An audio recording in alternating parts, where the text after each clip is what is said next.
Ever since it was launched in 2016, we've been big fans of the Jeep Compass. It's a great little compact SUV with good looks and an affordable price tag. But it also comes trail rated, which means you get a fully functioning 4x4. So we thought we'd bring it off the beaten track and see how it handles some more rugged terrain.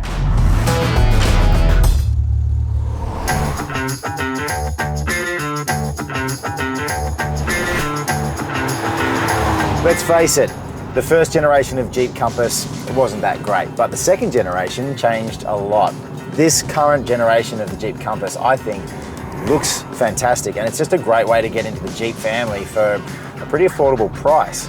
As a road car, the current Jeep Compass is a really great little SUV. It's gonna make a lot of people happy just because of the fact that it's so easy to live with. It's got all the modern conveniences you'd expect of a current model vehicle. It's got a great Uconnect system, which you'll see in countless cars on the road. It's a great system that works well. It's easy to set up. And as far as safety features are concerned, there are a boatload of them in the car that we've got right now in the Trailhawk edition. So you've got collision warnings, you've got blind spot detection, you've got adaptive cruise control up front, and you've got one of the best reversing cameras that I've seen in a very long time. You've got the usual kind of plastic surrounds and stuff that you catch in a lot of cars around this price range, but some nice soft touch. You've got the leather on the steering wheel as well. And for a car that is quite compact, you actually have quite a lot of room out back to throw in some camping equipment if you want to head out off the beaten track a little bit. If you're looking for a performance vehicle, then the Compass, let's face it, really isn't it. It's got a 2.4 litre inline-4 engine that's making about 180 horsepower. That's mated to a 9-speed automatic gearbox. You can also get a 6-speed manual, which I think is great in the Trailhawk package.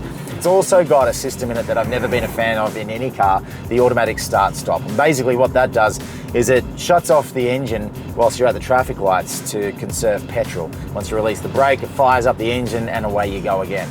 Personally, that system, paired with the sluggish nature of the motor, makes for some pretty sluggish takeoffs from the lights. The Trailhawk package makes an already good-looking compact SUV even better. It's added these steep approach and departure angles to the front and rear. We've got skid plates underneath, 18-inch rims, which, to be honest, still look a little bit small, but they're paired with some off-road tyres, and the whole package just kind of makes you want to head off-road and see what it can do, which is exactly what we should do right now.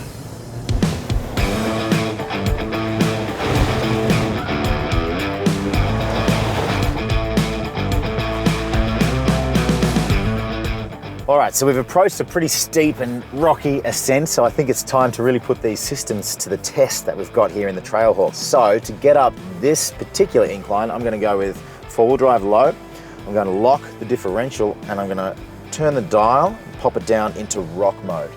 And basically, we should be ready to go.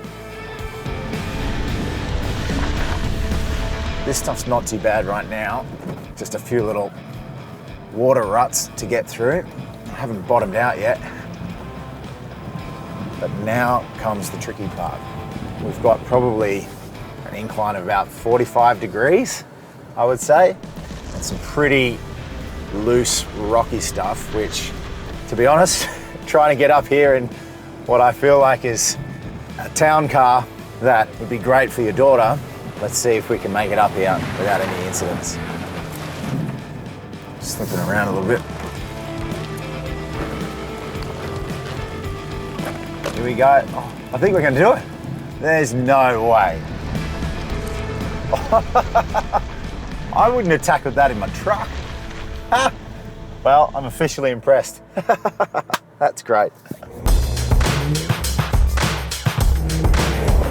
We've spent a lot of time inside the Jeep Compass Trailhawk edition, and I've got to say personally, I'm a big fan. It's got plenty to offer regardless of your lifestyle, and with the diesel powertrain headed to Australia, we can't wait to get behind the wheel and see how it fares locally.